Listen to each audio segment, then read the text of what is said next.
I love character design. It's my favorite thing to do and I've been doing it since I was pretty much a child. I like to have a clear color reference for each character I create.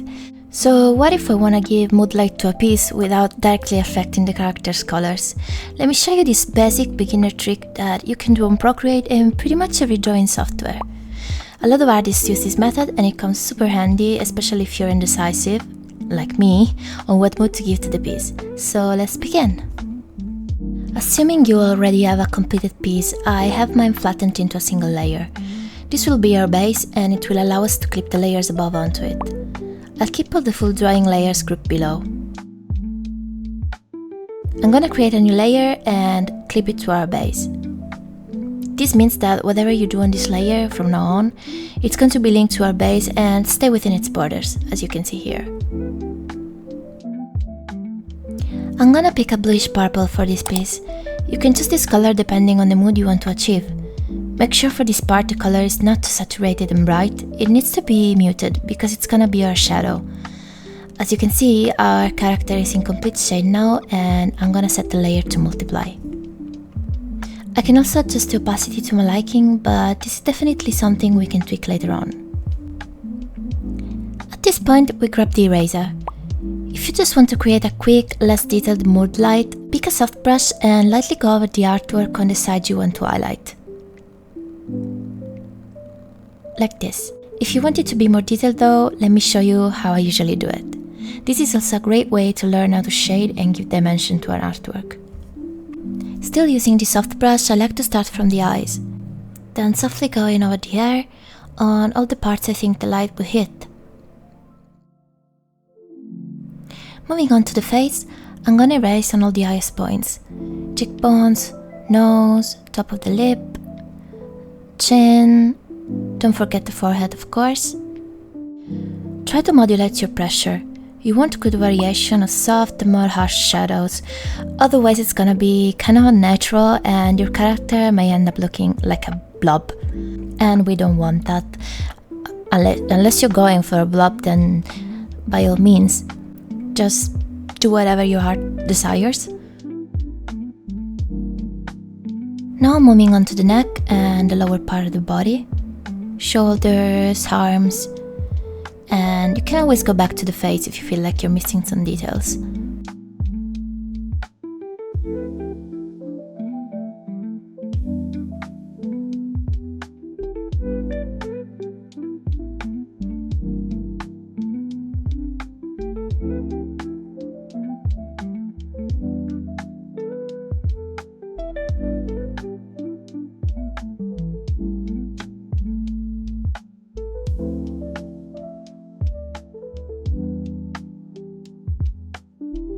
Take your time on the hands.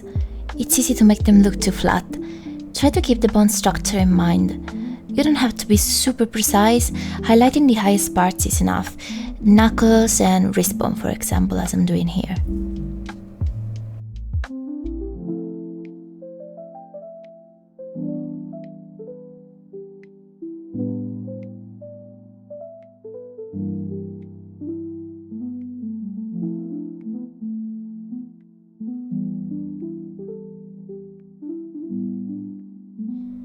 And we're done with our shadow.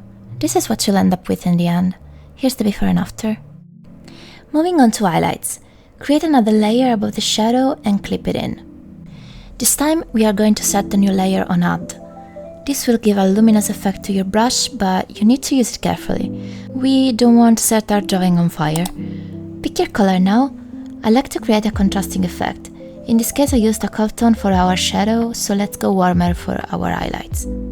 Still using our soft brush, let's start from hair and face again. Lightly go over the areas where we have no shadow on. Again, very lightly, it's easy to get carried away with this. And now for our finishing touches, pick a cold tone. I'm going for this light blue. We're going to go over the shadow parts to create a side kinda backlit effect. This is my favorite part because it really gives life to the piece and it really gives it that mood light you're looking for. And we're done. Just 2 layers, simple rendering. Your colors are untouched, so your main piece won't be affected and you can turn this on and off as you prefer. Of course, at this point you're free to create another layer to add some smaller highlight details with a liner brush like I'm doing here. This is optional, of course, but I like to have luminous accents on my artwork, so I do this very often because I think it just pulls everything together.